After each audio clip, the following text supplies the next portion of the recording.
Assalamualaikum warahmatullahi wabarakatuh. Halo semuanya, dengan aku Teh Asya. Pada materi channel kali ini kita akan belajar tentang VLAN dan trunking. Langsung saja kita ke yang pertama, yakni konsep VLAN. VLAN adalah Virtual Local Area Network. Di sini perhatikan pada gambar yang sudah tersedia. Misalkan terdapat sebuah ruangan yang kemudian terbagi menjadi beberapa divisi. Kita anggap saja yang paling atas adalah divisi engineering, untuk yang tengah adalah programming, dan yang paling bawah adalah marketing. Kemudian, untuk engineering katakanlah memiliki VLAN 10, untuk programming 20, dan marketing memiliki 30. Kemudian, masing-masing VLAN memiliki IP. Untuk engineering, IP-nya adalah 192.168.10.0/24, dan untuk programming 192.168.20.0/24, dan terakhir untuk marketing, IP-nya adalah 192.168.30.0/24. Jadi, dapat disimpulkan bahwa masing-masing divisi memiliki network yang berbeda. Nah, nantinya masing-masing divisi akan tersambung dengan switch. Kemudian, misalkan bandwidth yang dibutuhkan engineering adalah 10 MB, lalu untuk programming misalkan 20 MB, dan marketing adalah 30 MB. Nah, disinilah VLAN dibutuhkan karena untuk memanajemen jaringan. Selain itu, VLAN juga berfungsi untuk memecah broadcast domain. Seperti yang kita bahas sebelumnya, broadcast domain yaitu untuk mengirimkan paket ARP ke setiap device yang tersambung. Misalkan PC1 akan mengirimkan paket ke PC2, maka nanti PC1 akan mengirimkan melalui switch. Kemudian switch akan mengirim ke PC2 dan PC3. Nah, dalam kasus ini nantinya switch tidak akan mengirim ke divisi lain karena VLAN telah memecah broadcast domainnya. 2. Konfigurasi VLAN. Pada Cisco Packet Tracer, saya sudah menyiapkan topologinya. Di sini terdapat 6 buah PC yang tersambung dengan switch dengan menggunakan kabel automatically. Untuk IP networknya juga sudah saya tuliskan. Di sisi sebelah kiri kita menggunakan IP 10.0/24. Dan untuk di sebelah kanan IP-nya adalah 20.0/24.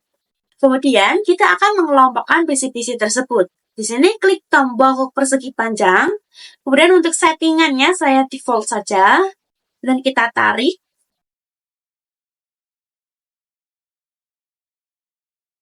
Nah, perlu diketahui VLAN memiliki range dari 1 hingga 4096. Maka di sini untuk kelompok sebelah kiri saya akan gunakan VLAN 10 dan yang kanan adalah VLAN 20.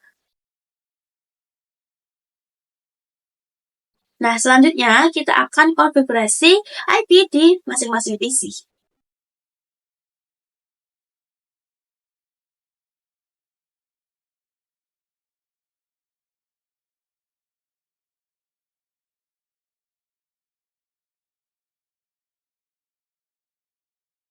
Nah, jika sudah, kita bisa cek koneksinya.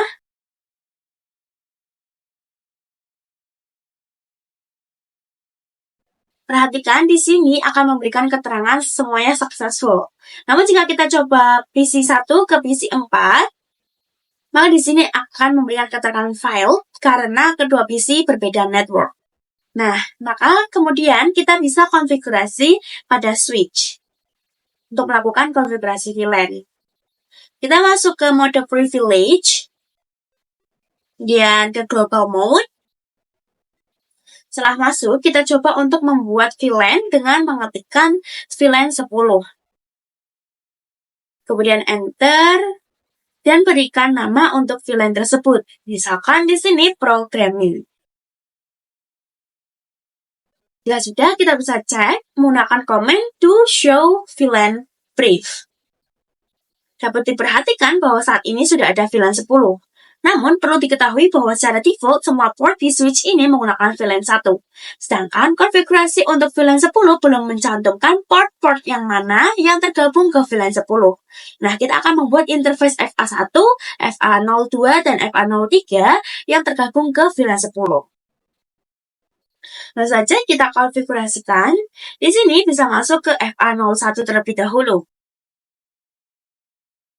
Kemudian ketikkan switch port akses VLAN 10. Kemudian jika kita cek menggunakan do show VLAN brief, maka FA01 sudah masuk ke VLAN 10. Maka selanjutnya kita akan memasukkan FA02 dan 03.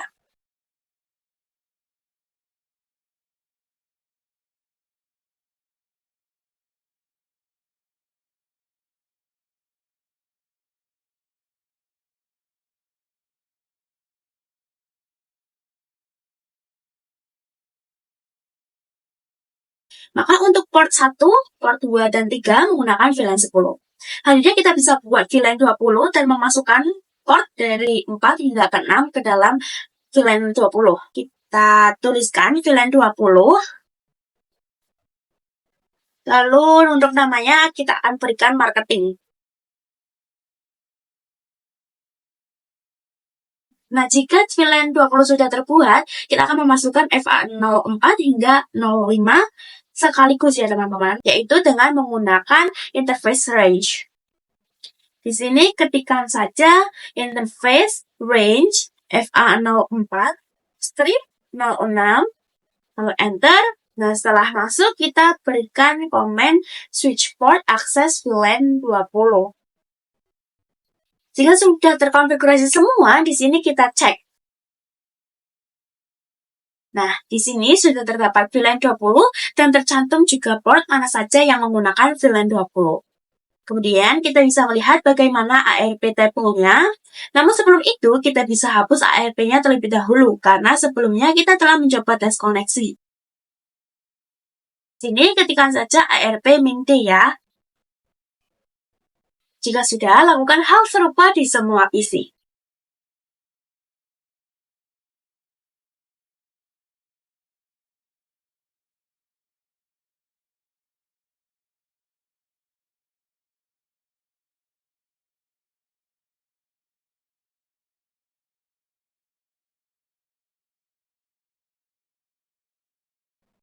Pada switch juga kita hapus. Di sini setelah masuk ke mode privilege, kita masukkan command clear make strip address strip table. Kemudian untuk memastikan kita bisa cek show make strip address strip table. Nah, di sini sudah tidak ada. Selanjutnya kita klik simulation. Lalu kita kirimkan paket dari PC 1 ke PC 2. Maka di sini terdapat keterangan ARP-nya ya teman-teman.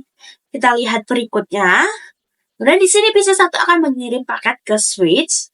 Lalu dari switch akan mengirim ke PC 2 dan PC 3. Namun switch tidak akan mengirimkan paket ke switch 4 ataupun 5 dan 6. Karena mereka sudah berbeda network. Dan VLAN sudah memecah broadcast domainnya. 3. Trunk. Trunk berfungsi untuk menghubungkan antara switch. Artinya, mengizinkan beberapa VLAN untuk berkomunikasi melalui satu jalur. Perhatikan pada topologinya. Di sini saya telah menambahkan satu ruangan yang berisi perangkat jaringan sama persis seperti sebelumnya dengan konfigurasi juga sama persis. Namun untuk IP-nya di sini saya berikan range dari 10.4 hingga 10.6 dan juga 20.4 hingga 20.6. Nah, di sini saya tidak perlihatkan karena saya anggap teman-teman sudah bisa membuatnya sendiri. Namun di sini perlu diperhatikan antar switch telah saya sambungkan dengan kabel automatically. Jadi langsung saja kita konfigurasikan trunk agar VLAN dapat saling terhubung, baik dari ruang 1 maupun ruang 2. Kita buka switch 1, kemudian masuk ke global mode. Nah, jika diperhatikan switch 1 terhubung dengan switch 2 dengan menggunakan interface FA07. Maka kita akan masuk ke port tersebut. Kemudian kita berikan komen switch port mode trunk. Maka di sini akan muncul pemberitahuan bahwa FA07 sudah masuk ke mode trunk tersebut. Kemudian kita bisa cek dengan komen to show interface trunk. Bisa diperhatikan, di sini untuk FA07 statusnya trunking. Selanjutnya, kita juga bisa cek di switch 2. Maka di sini statusnya juga sudah trunking. Selanjutnya, kita bisa tes koneksi antar VLAN. Misalkan dari PC 1 menuju ke PC 7. Nah, terdapat keterangan sukses. Artinya, kita telah berhasil melakukan konfigurasi trunk ini, teman-teman. Kemudian kita juga bisa melihat bagaimana proses ARP table-nya. Juga seperti biasa, klik simulation. Kemudian kita coba kirim paket dari PC 2 ke PC 8. Nah, di sini PC 2 akan mengirimkan paket ke switch. Lalu dari switch, ia akan melakukan broadcast yaitu ke PC 1 dan PC 3 dan ke switch 2. Sini untuk PC 1 dan PC 3 menolak, sedangkan switch 2 akan melakukan broadcast ke PC 7, 8, dan 9. Nah, di sini yang menerima hanyalah PC8. Maka selanjutnya PC8 akan mengirimkan paketnya kembali ke switch 2. Lalu dari switch 2 ke switch 1, dan dari switch 1 ke PC2. Dengan begitu, tes koneksi telah successful. 4. Allowed trunk. Jadi kita cek pada interface trunk. Di sini terdapat VLAN allowed on trunk. Artinya adalah trunk berapa saja yang diizinkan untuk melewati interface FA07. Secara default, yang dapat diizinkan adalah 1 hingga 10.05. Kemudian terdapat VLAN allowed and active in management domain. Ini artinya adalah VLAN yang telah mencoba untuk melewati FA07. Dan sekarang kita akan coba untuk mengubah VLAN yang diizinkan adalah 10 hingga 20. Pada mode global atau konfigurasi masuk ke interface FA07. Selanjutnya, ketikkan switch port, trunk, allowed VLAN, lalu masukkan VLAN berapa yang akan diizinkan. Misalkan VLAN 10 dan VLAN 20. Setelah selesai, kita exit. Lalu cek di interface trunk. Perhatikan untuk VLAN allowed trunk-nya sudah berubah.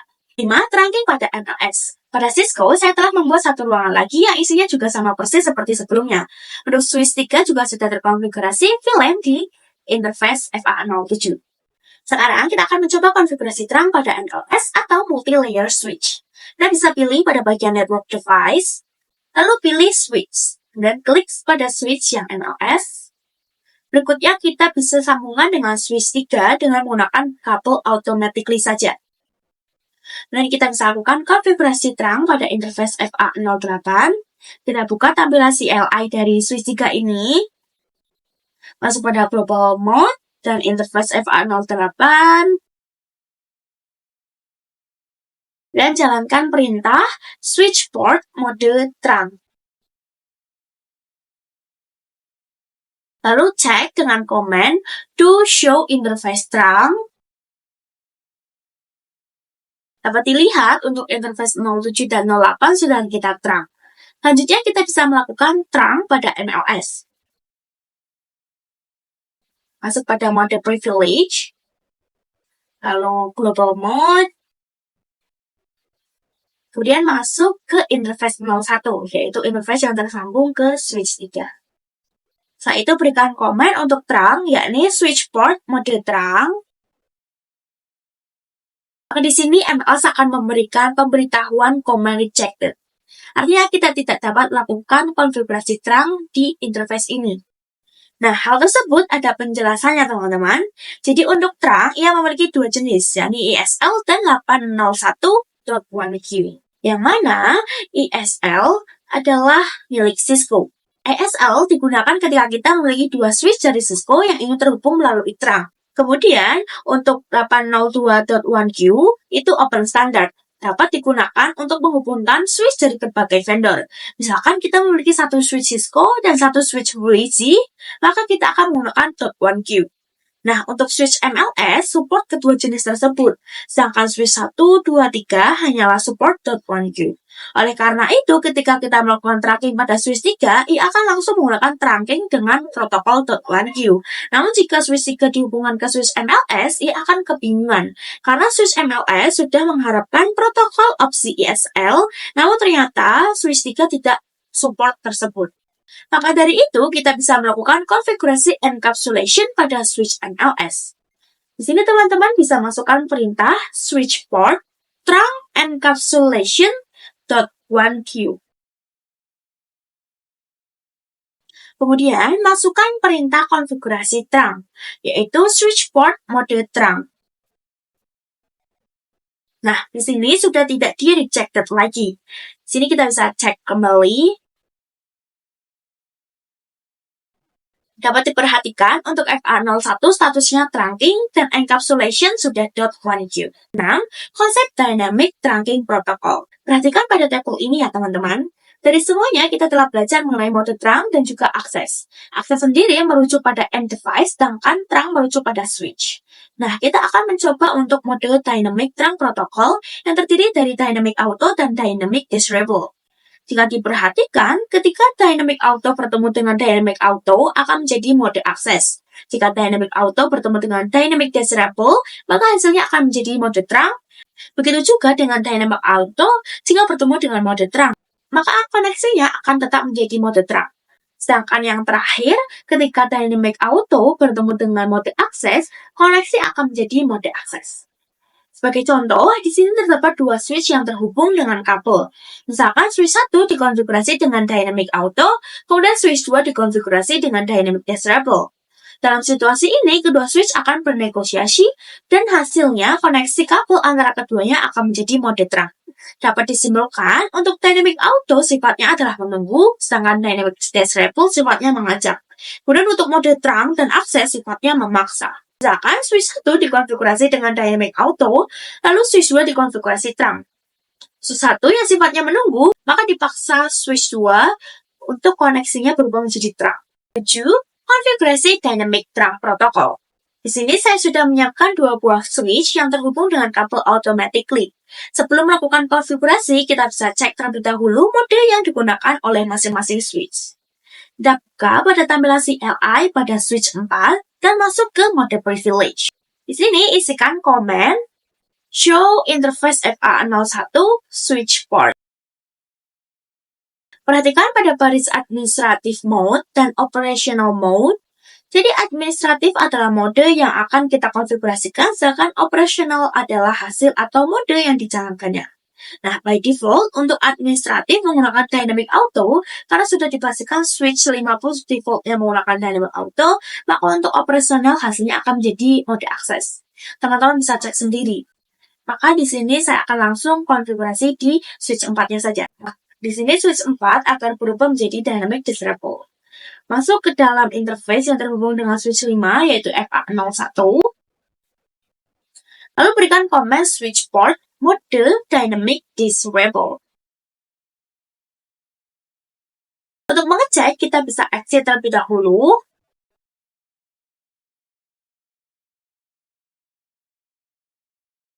Nah, di sini perhatikan pada bagian administratif telah berubah menjadi Dynamic Desirable. Maka untuk bagian operational pun berubah menjadi terang, karena switch 5 masih menggunakan Dynamic Auto yang sifatnya adalah menunggu. 8. Untake dan take. Untuk mempermudah penjelasan mengenai untake dan take, pada Cisco, kita bisa menggunakan metode simulation. Setelah mengirim paket dari PC 11 ke PC 17, kita next hingga pada bagian switch, mengirimkan ke switch lain. Di sini kita bisa klik pada ARP tabelnya. Nah, di sini terdapat keterangan .1Q, yang mana ia disebut dengan take. Sedangkan untake jika paket ARP-nya tidak terdapat .1Q. Yang terakhir adalah konsep native VLAN. Native VLAN adalah paket yang tidak perlu di-tag. Bisa kita lihat pada switch 1, setelah memberikan komen show interface terang, di sini dapat diperhatikan ada yang namanya native VLAN. Dan by default, native VLAN-nya adalah 1. Nah, di sini kita akan mencoba untuk mengganti native VLAN tersebut. Langsung saja kita coba konfigurasi pada ruangan 2 dan ruangan 3. Masuk pada tampilan CLI milik switch 2, kita masuk ke mode global. Kemudian kita masuk ke interface yang tersambung ke switch 3, nah ini FA08. Kemudian kita ketikkan komen switch port terang native VLAN. Dan masukkan angka yang akan dinatifkan, misalkan VLAN 20, dan enter. Selanjutnya cek pada do show interface terang. Di sini untuk interface FA08 pada bagian native VLAN telah berubah menjadi 20. Berikutnya, kita juga konfigurasikan di switch 3. Menurut caranya sama persis, hanya perhatikan pada bagian interface mana yang akan dikonfigurasi.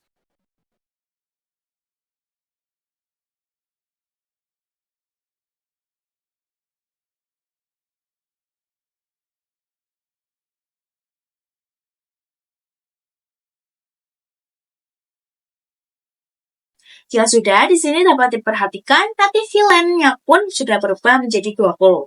Selanjutnya, kita bisa melakukan tes koneksi dengan mengirim paket dari PC 12 ke PC 18. Dan jangan lupa untuk berada di tampilan simulation.